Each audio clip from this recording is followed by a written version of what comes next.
Hello, everybody, and welcome to the Cut to the Chase Sports Podcast. We bring unique insight and analysis behind your favorite teams at the collegiate and professional levels. I'm your host, Chase Yance. To my right, I have Brady King. Brady, how has your day been? Oh, it's been solid, been very solid, just getting through. It's late, but, you guys will be seeing this on Thursday. This is a late Wednesday night for us. But, I'm always ready to talk some ball. And, I'm getting a special segment here, so I won't say it right now, but I'm just, I'm ready for that for sure. Well, yeah, we'll announce that later. And speaking of just making it through, Matt got on the show tonight. He had a long day. How you doing, Matt? Tired, got a lot of going on with work. They're really killing me. But I'm here. It's my favorite show of the week. So here we come. We're on them. Here we come. We're on them indeed. As the week 4 college football predictions are underway, and we will start with big noon kickoff. And hey, we got a Big Ten football matchup. Maryland versus number 4 Michigan, Saturday at noon on Fox. I'm going to start off, with thoughts from Brady down to Matt. What's the initial thought process looking like for this game? I think it's an intriguing game. Very exciting offense with Maryland. The receiving core is very solid. Probably a top 10 receiving core in the country if I had to rank it somewhere. Their defense is atrocious though, and Michigan's offense is looking better than it usually is. So while Maryland may be able to put up some points this game, man, do I really trust them to play defense on Michigan? So Michigan comes in this game. You've got J.J. McCarthy making his first start against a Big Ten team. You got that running back duo with Blake Corum and Donovan Edwards, and then their receiving core with Roman Wilson, Andrell Anthony, and Ronnie Bell. And then the offensive line is very solid. Definitely overrated, but very solid. And then their defense so far this year has been good. So I'm thinking this is a good game, but Michigan has a huge advantage on the defensive side of the ball.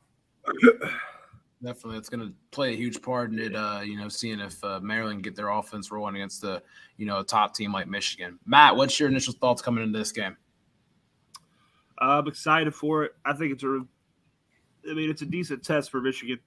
Like Brady said, Maryland's they're one of the best receiving cores as a group. They got 4 really, really, really good receivers, quality guys, one of the best in the country as a unit for sure. So I think it'll end up being, depending on who Michigan plays in a bowl game, end up being the second best receiving core they see all year long. So I do think this game, I think there's more points scored in this game maybe than what people think. I think it's a little closer than what people might expect as well. But I'm excited for it. It's actually Michigan's first challenge. So we'll kind of see where Michigan is a little bit. It'll be a good measuring stick for Michigan. So it'll be a very intriguing game to watch, like Brady said, for sure. Most definitely. Yeah. I mean, you look at they got Michigan. They got a really balanced. Both of these teams actually are pretty.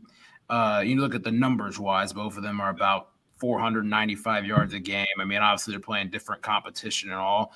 I know we've talked about Michigan's, weaker scheduled, and then obviously Maryland's not a top team in the country. But you look at the defensive numbers: 392 yards given up by Maryland and 194 by Michigan. But obviously you take that into account of who they are playing against. Brady, pick up what you were about to just say. I did not mean to cut you off there. Oh no, you're good.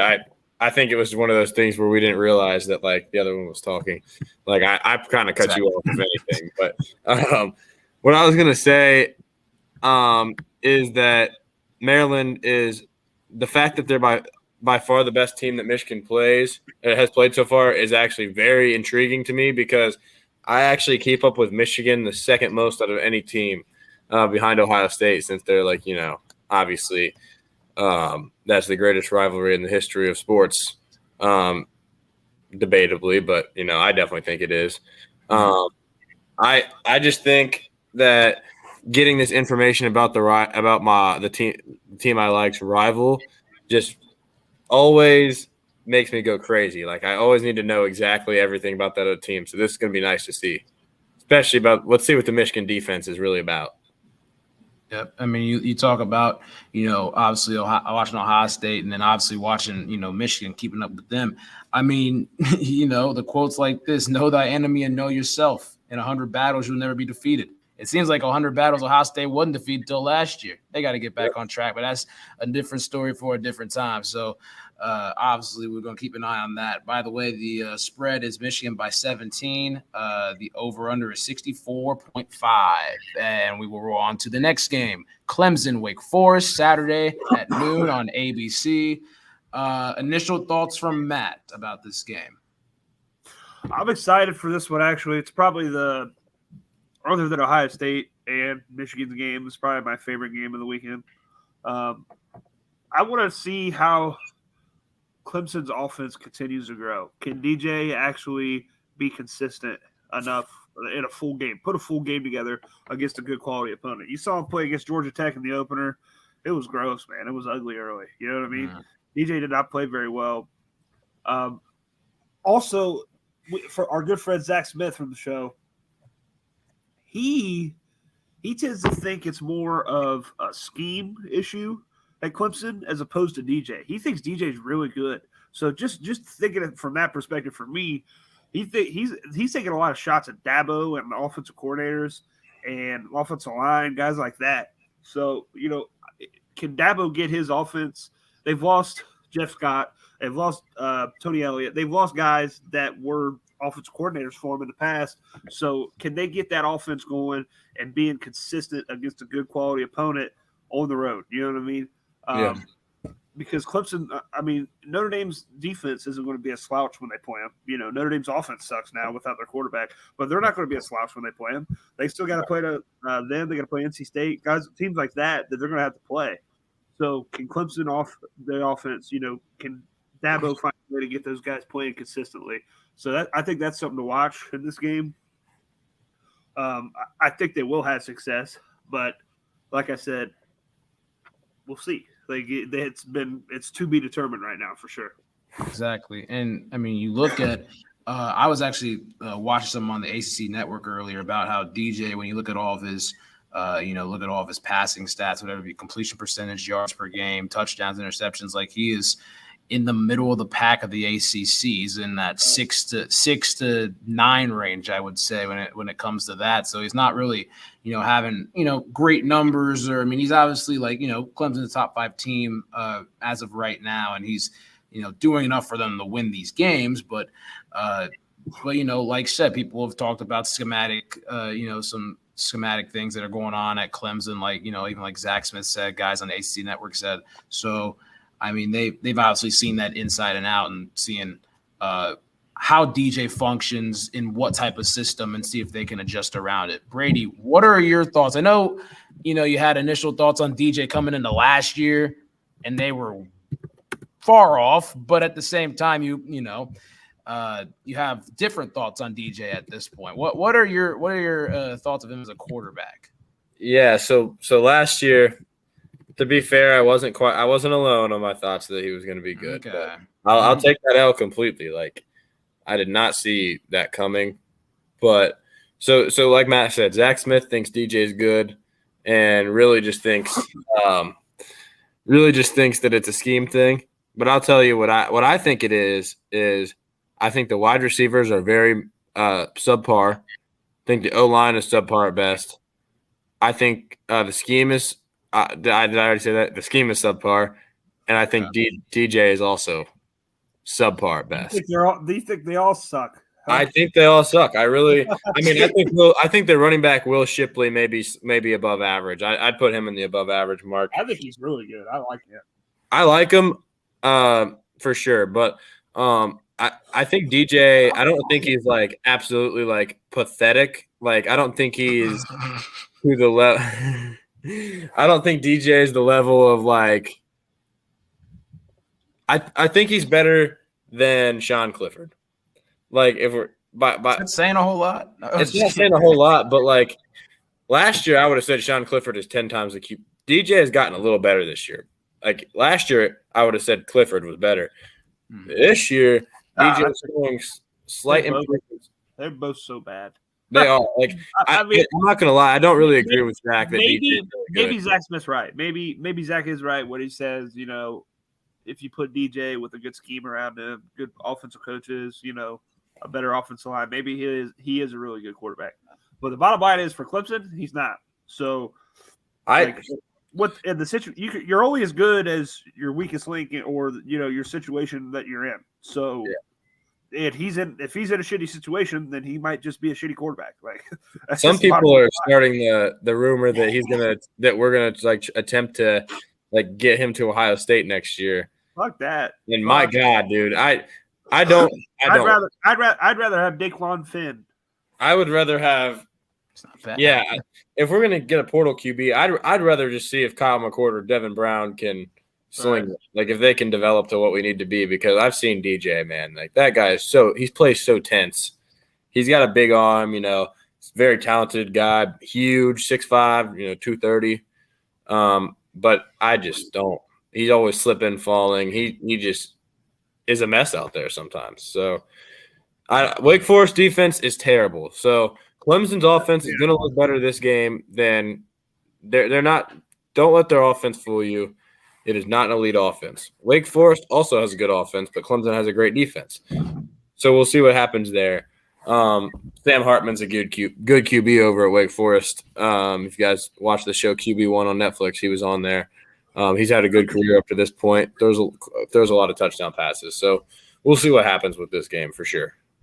Yep, if you heard Brady's PSA, Clemson offense is not good. So let's pump the brakes on that. All right.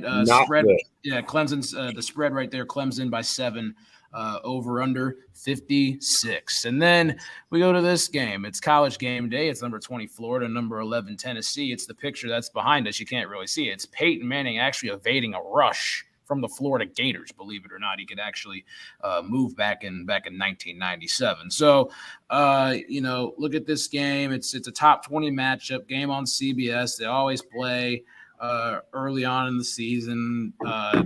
For Florida, this is like their second, or it's like I think this is their second SEC matchup that they've had this season. Tennessee's first. Yeah. Tennessee jumped up a couple in the rankings as they have been the last couple of weeks. Hendon Hooker, like said in the preview before, Hooker 6 touchdowns, no picks. Anthony Richardson has no touchdowns but 4 picks.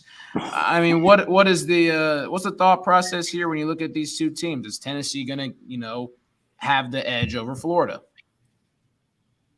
I think that Tennessee has the edge. I think on offense, there really isn't many position groups that I would take Florida. I would take Hendon Hooker far over Anthony Richardson.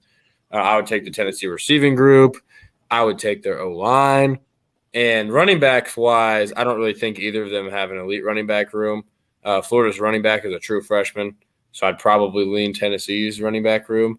But, Trevor Etienne, Travis's brother, does have a bright future over there. But, Anthony Richardson does not have a touchdown pass this year. And put that in perspective, CJ Stroud has 11 touchdowns. He's getting you've got to have thrown in 3 games a touchdown pass if you're really considered that great of a quarterback and having all that potential. That potential hasn't shown. So I do think this has the potential to be a good game for sure, but I don't think it's a college game day level game. And I'm not saying there's another game that needs to be college game day or any other, but Florida, Tennessee. I don't love watching the Florida Gators. To be honest, I enjoy watching Tennessee, but I do not really love watching Florida this year. They're going to need to start Jack Miller. They might have to at this point. Honestly, who knows? I think he's getting there. They're getting close to having to put that man in the game if AR-15 can't get it together a little bit. Rocky Top, Tennessee, baby. I think they're starting to play good ball on offense, man. They are. What I see in this game is a fraudulent team and a team that's really talented that's just not there yet. Okay, that's what I see. I see a fraudulent Florida team and I see Tennessee, who's got some athletes, especially on the outside. He's got a really good quarterback. Offense is explosive.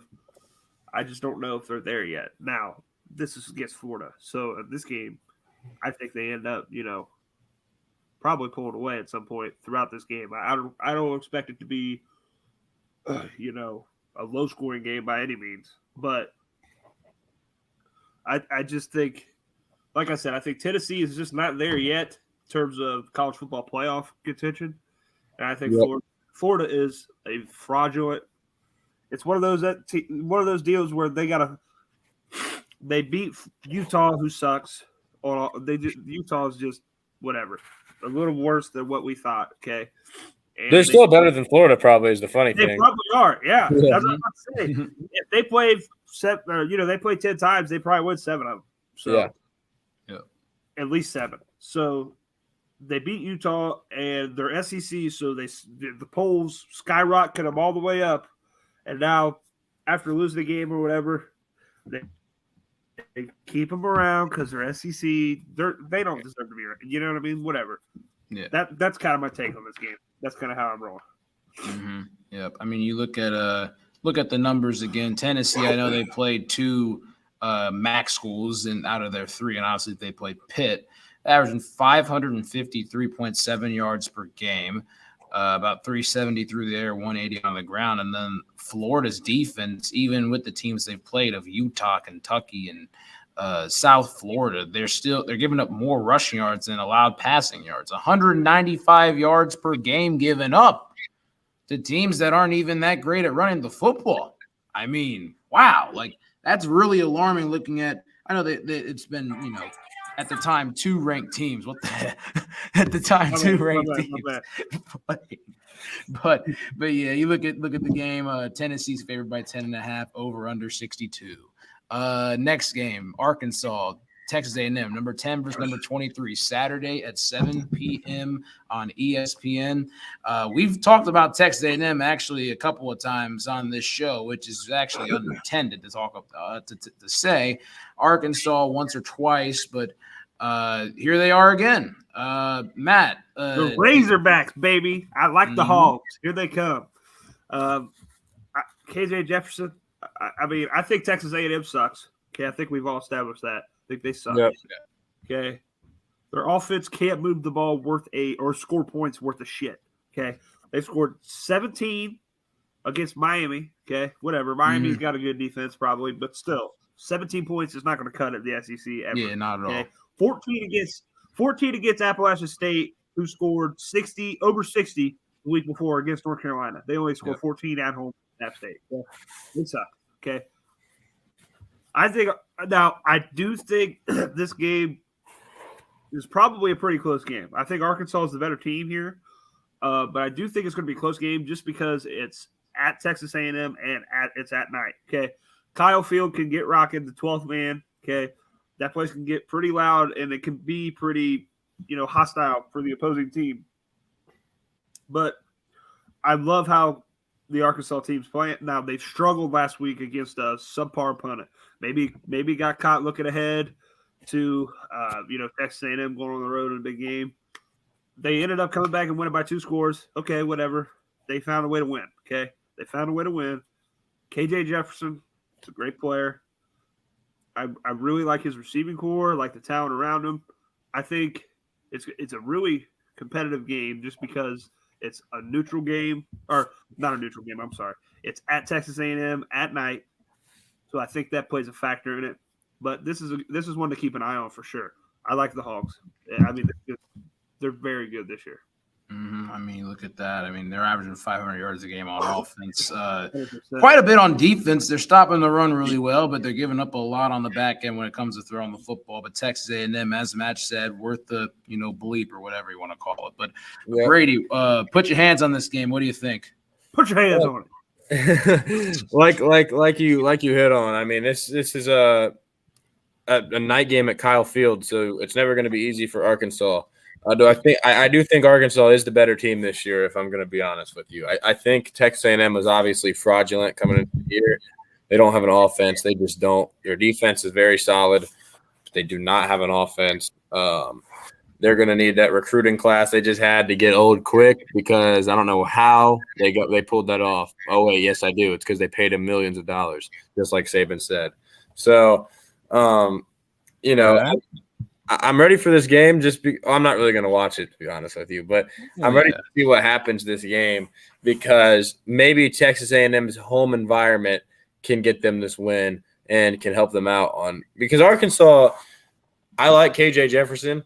I think he's a good quarterback, but we'll see how he is at night at Kyle Field. That'll be tough. So we'll see if his wide receivers can get open, if they can scheme them open. Like Jaden Hazelwood from Oklahoma. He was the number 1 receiver in the 2019 class, followed by number 2 Garrett Wilson. So, Dickie. So, I'm ready for this game for sure. I think it's a very intriguing matchup.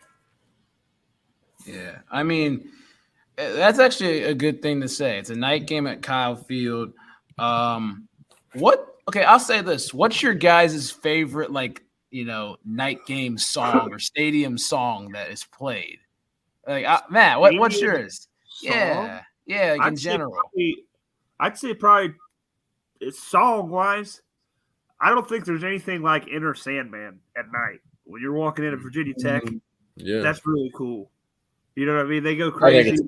Inner Sandman walking in, especially at night. Now they do that during the day too, but still at night. And then jump around at Wisconsin's also good at night. That is cool. You know what I'm saying? At the fourth quarter when they start jumping. Cool. Jump.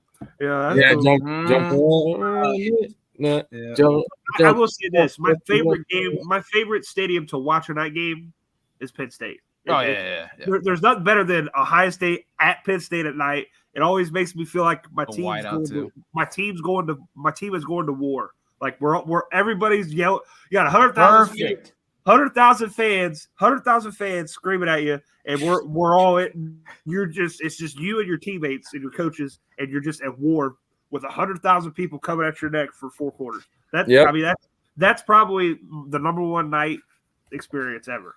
I would say. Because I would say it's time for war by LL Cool J would be one of mine. You know what I'm saying? I mean, that's what I think. Like it's so loud, can't hear shit, can't even hear the snap count. You're just going to war with your guys for 4 quarters. I think that's my favorite. Yeah. I like that song as well. I would probably go with I like the classic 7 Nation Army before kickoff. Whenever you just hear it start playing, you're just like, wow, this game's getting this game's getting started. We're on a mission. Like this thing is started. We're bringing them out to the field, and you see boom, boom, boom, boom, boom, boom, boom, and then that kicks out. Especially during the daytime though, like when we're playing Michigan, and all you hear is that come up. They're actually about to kick the ball off, and Ohio State's about to play Michigan, or even a game like this, like we'll talk about in a second, the Wisconsin game this Saturday is going to be cool. Yep. With all that and stuff. So yeah, I mean, and then there's obviously the team up north. They obviously play Pump It Up, blah blah blah. This, that, and the other, as Matt would say. This song right here. I mean, they just pump it up. Like, fuck, man. I mean, for that, it's not a terrible song, but I'm gonna stop before it keeps going. What about touchdown, Bengals? Okay, man, we're talking college football, man. That's for another day. All right, we did that. It's a running gag. That's completely fine, but hopefully, I'll talk about that another time. But man, that don't get old. I'll tell you that. It's something that doesn't get old. Watching our Buckeyes play Wisconsin, Ohio State. Saturday at 7:30 on ABC. I know y'all ready for it. Break it down for us. Who wants to go first? Who wants to get their hands on it? Me. I got my hand up first. I called it. Yeah, but you went first last game. All right, you go. Okay, all right, thanks. There you go. Thanks. See, we've been having this rhythm. Civil agreement. There you go. Yes. Thanks, Matt. But so don't let that unranked Wisconsin team fool you. They're a top 25 team. They lost because they didn't have their best player against Washington State in crunch time. Braylon Allen, who I actually believe is the best running back in the Big Ten, he was out that game. So, I don't know how you can really judge. And that's the Wisconsin's whole identity. I mean, come on now. So, I just wanted to get that going. This is not an unranked Wisconsin team.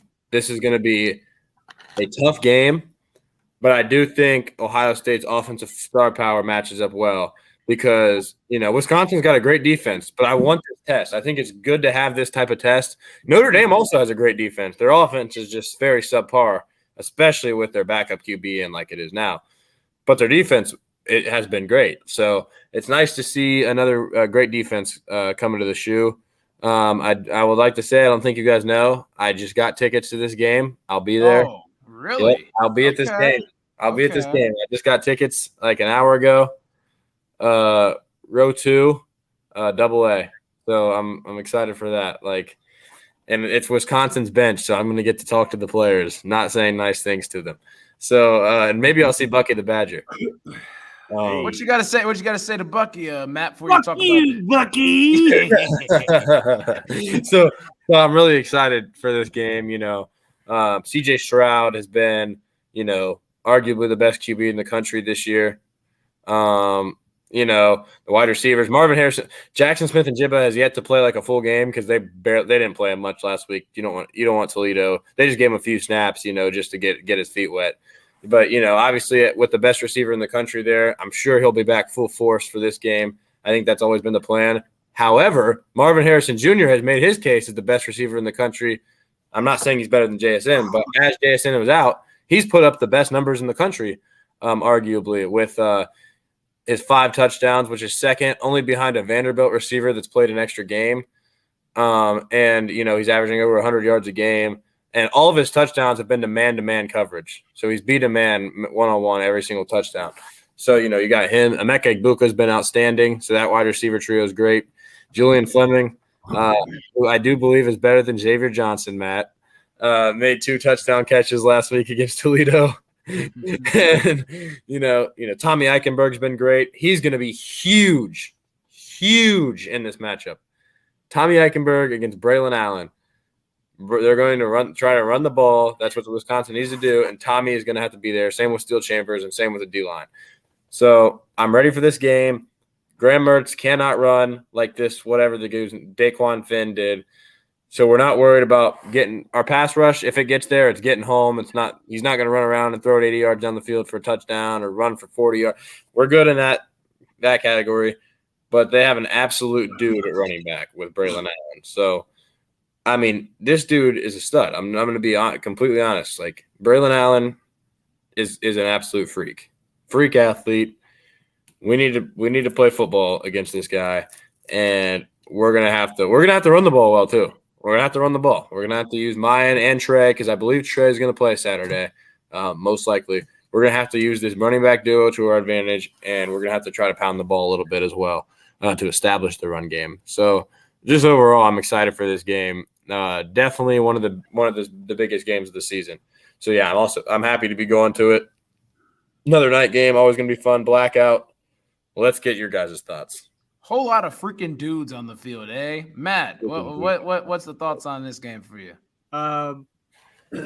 Michael Hall, Tyleek Williams, Jerron Cage, Teron Vincent, Sawyer, JTT, Zach Harrison, Javante John Baptiste, Tommy Eichenberg, Steel Chambers, and Cody Simon. Those 12 guys are going to be the deciding factor of this game, okay? We are going to have to control the line of scrimmage on the defensive side of the ball. Okay, offensively, I could give a shit. We're going to score points. Nobody's going to stop us, okay? Yeah. Whatever. We have balance like we did last week, some semblance of balance. By the way, hot take, Mayan is – but maybe not even a hot take. Mayan's a better running back than Trey. Mayan should be the number 1 running back. That's just my personal opinion. Mine's one of the best in the country, I think, as well. I agree. So is Trey. If Trey scores 2 70-yard touchdowns this game, we might go back and change our opinion again. Well, he's got bigger home run ability, but whatever. For what we need as an offense, I think Mayan complements us better because we got so many big play guys on the outside. Yeah. We need 5 yards a pop is what we need. Yeah. So, anyways, back to the defense. Those guys that I mentioned, the front 7. The guys in the box is going to be how we win or lose the game. Okay, or don't you ever leave out Tyler Friday, whatever. Or you know what I mean, or how at least That's what's going to keep Wisconsin in this game. If they can run the football, they're going to be in the game. The big thing is, I think the game inside the game to watch is the linebacker that Wisconsin doesn't run at. I'm not saying they're going to run at, pick one and run at him. I'm saying just in general, whatever the backside backer is going to be the one that needs to make a lot of the plays, because those guards for Wisconsin are going to get up on those offensive linemen are going to get up into our backers in their box. Okay, so if they're running to the left, ISO to the left or whatever, the backside backer has got to be able to make the play. He's got to scrape over top and get there. So it's got to be. If they're running at Steele, watch for Tommy having a big game. If they're running at Tommy more than they're running at Steele, watch for Steele having a big game. The backside backers are going to be huge because Wisconsin's offensive line is so good at getting to the next level. So watch that for the game inside of the game right there. But like I said, and Michael Hall, if he can dominate up front, take up two guys, so that's a huge deal there too as well. If Tyleek and Michael Hall or whoever's playing defensive tackle spots, if they could take two blockers up and not let them get up to the next level and block the inside backers, that's huge for us as well. So that's why I think just the front seven for our defense versus their offensive line, that's what's going to win and lose the football game. Early in the week, I thought that I was thinking, I was going to be really confident about it. The closer we get to it, the more nervous I get to it. This first one I've been nervous about. I thought we were going to blow Notre Dame out. I think we're going to win this game handily. Maybe not handily, 2 possessions-ish. But I think early on they might come out and smack us in the mouth a little bit up front. And it might take us a minute to really kind of just settle in and say, listen, dude, we're fine. Our defense is fixed. But these guys are going to come right at you. You know what I mean? They're tough son of bitches. You know what I mean? They're going to run the ball right at you every play. They're not scared. That's what they do. So I think it might take us a minute just to relax, settle in, and then you'll see a good Buckeye defense. But I'm excited for it. I'll be busy. I'll be at a wedding, but we're going to have it on. We'll make sure we'll have it on. So, but like I said, it's the front seven. Front seven on the defense side of the ball is what comes down to for the Buckeyes. Yep, I guess they're going to be on him on Saturday on Mertz. And for all you people out there that don't know this, I mean, Michael Hall's got a special place in Matt's heart. I mean, a jersey for Christmas? Already ordered the jersey for Christmas. I mean, if he comes out and has a big game, shit, I might get another one. I might get a home and away. You never know. I need a. You know whose jersey I need? A Mecca Egbuka. You got Olave, don't you? I have Olave, like the national championship jersey from 2021. I have that one. But yeah, I don't have it. It says Olave on it. So like, yeah. Which I like. I want both. Like I just want. Right. Like, I'll still wear that Olave jersey and all, but right. I don't want a Mecca jersey kind of to like.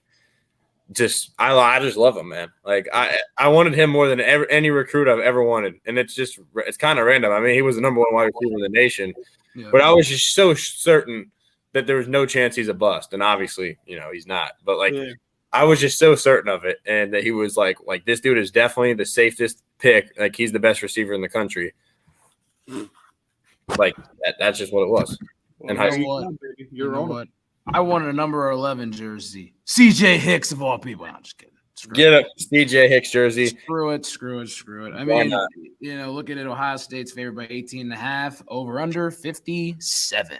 Next game, USC Oregon State, 9:30. We're not going to really be watching this game, I would say, because 1, Matt's at a wedding. 2, Brady's at the game.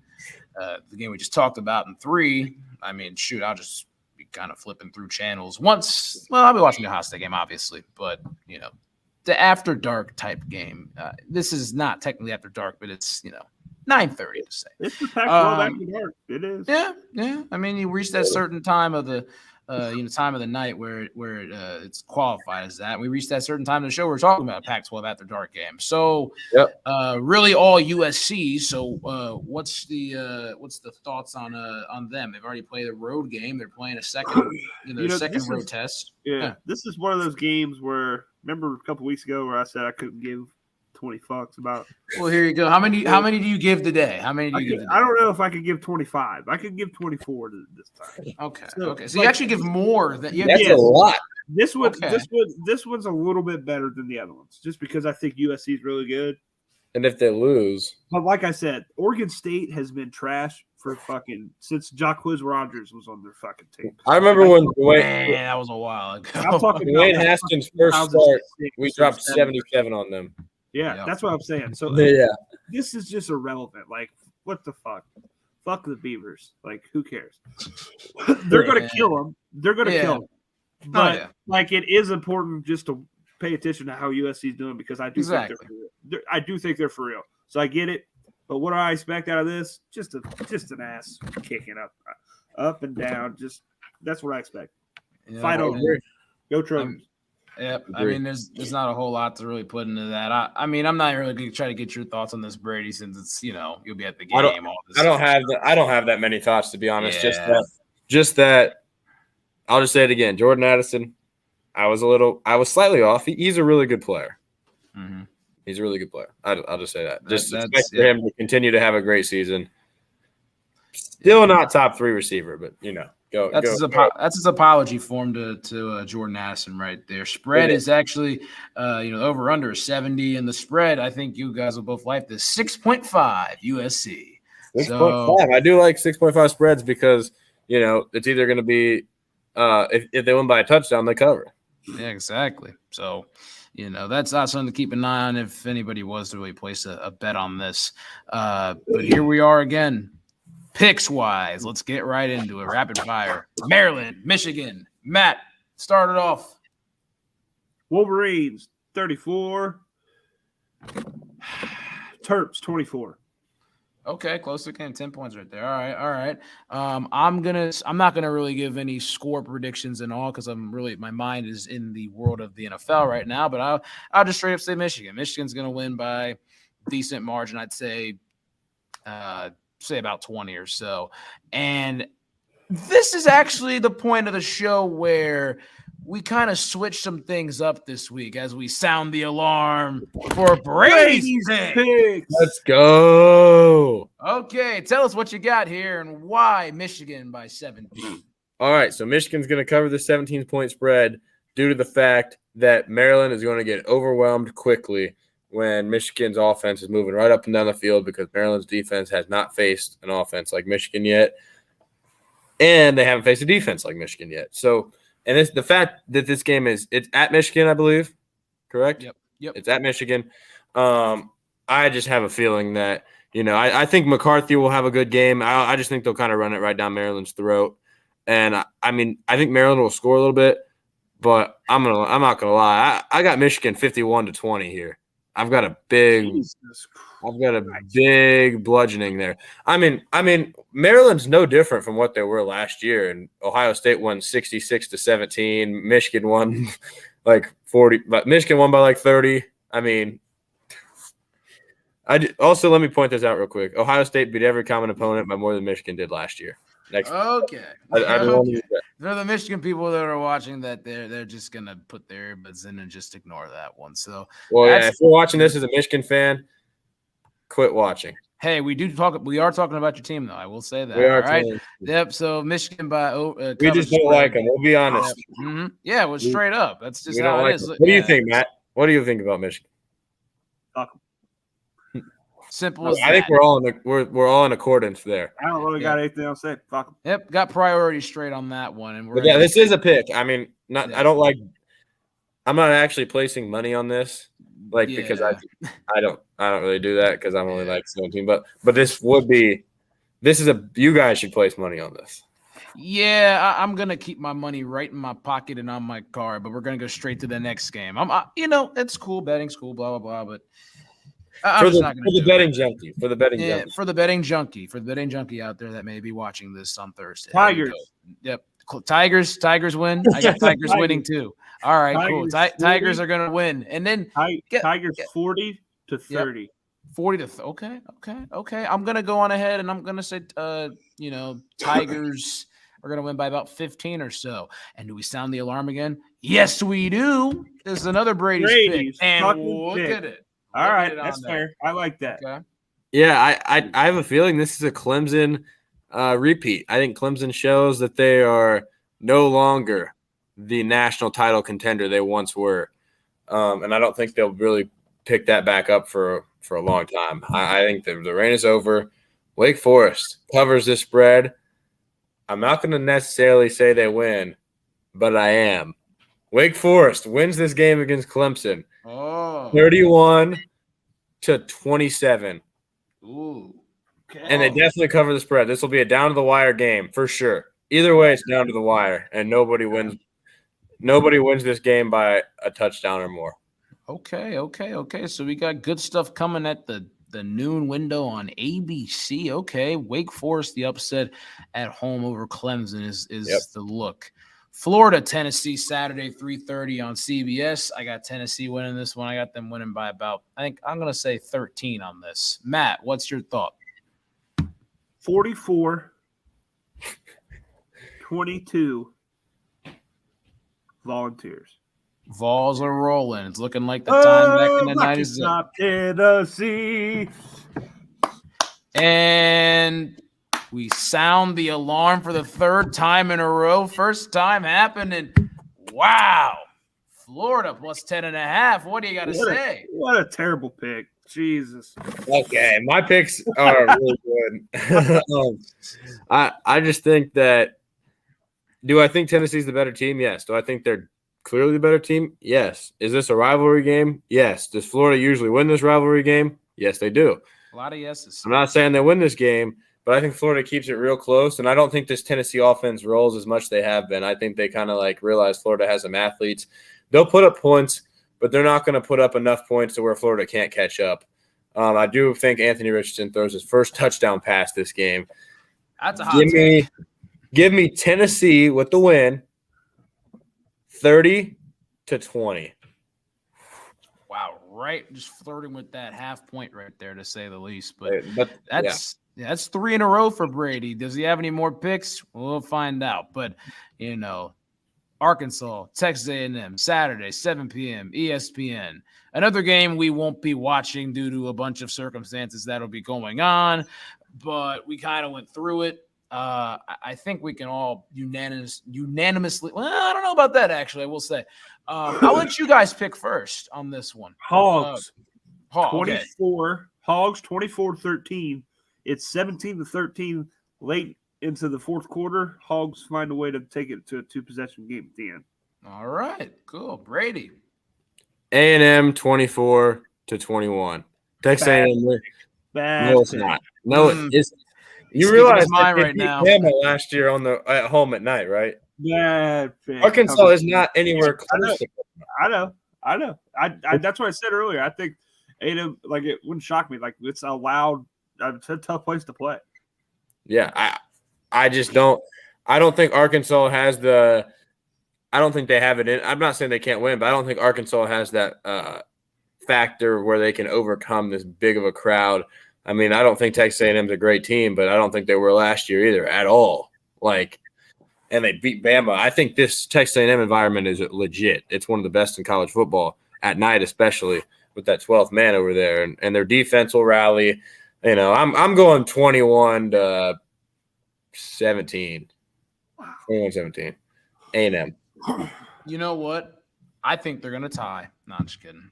They can't do that in college football. But I'm going to go Arkansas by 1. I'm going to go. All right, yeah. Go for the Hogs. I think it will get really loud at Kyle, and I think Arkansas's kicker is going to have ice in his veins. He's going to be able to knock through one of the biggest kicks of the season up through that point. Big Dicker the kicker. Big Dicker the kicker, as old Matt Ricketts says on the podcast. And, we'll talk about this game right here, USC Oregon State, 9:30 on Pac-12 Network. I mean, this is a game that he did say 24 this time. 24 is the amount of fucks that Matt gives. Unanimous vote, USC. I mean, 52-3 Trojans. There you go. Yep. Brady, I mean, what's the thought? I think that USC is going to smash Oregon State, just like Matt thinks that. I'll go like 41-10. Okay. All right. Well, that was easier said than done, and obviously we get the last game, Wisconsin, Ohio State, Saturday at 7:30 on ABC. Matt's at a wedding. Brady's at the game. I'm at my house. I'll start it and say that Ohio State's going to win this game by 12. I don't have a score, but by 12. That's 12. Okay. Fair enough. The man that's going to be at the game, what do you think? I'm going to say Ohio State wins this game 35-20, 15 points. Okay. A nice win at home. I'd take it for sure. Wisconsin doesn't usually lose games by 15 or 12, so either of those is good. Yeah, we'll see how that all goes. And then the man at the wedding, who will be having a lot of consumption. Matt, what do you think is going to happen Saturday? 37-16.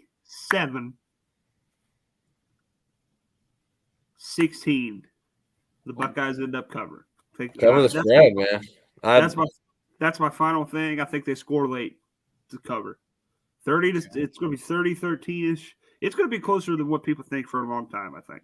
Isn't it just so annoying that Wisconsin isn't ranked right now because they didn't have their best player, and we're not going to get much credit for this win, even though this is clearly a top 25 team.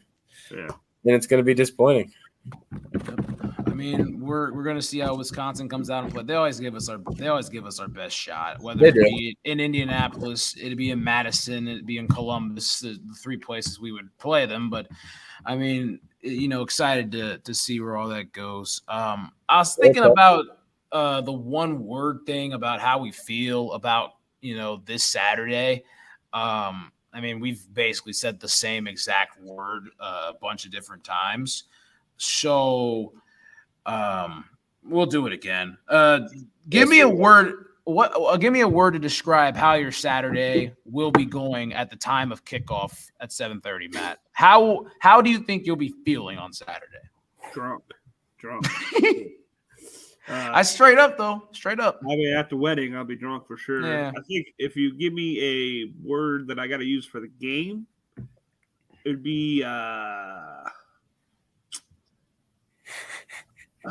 shit.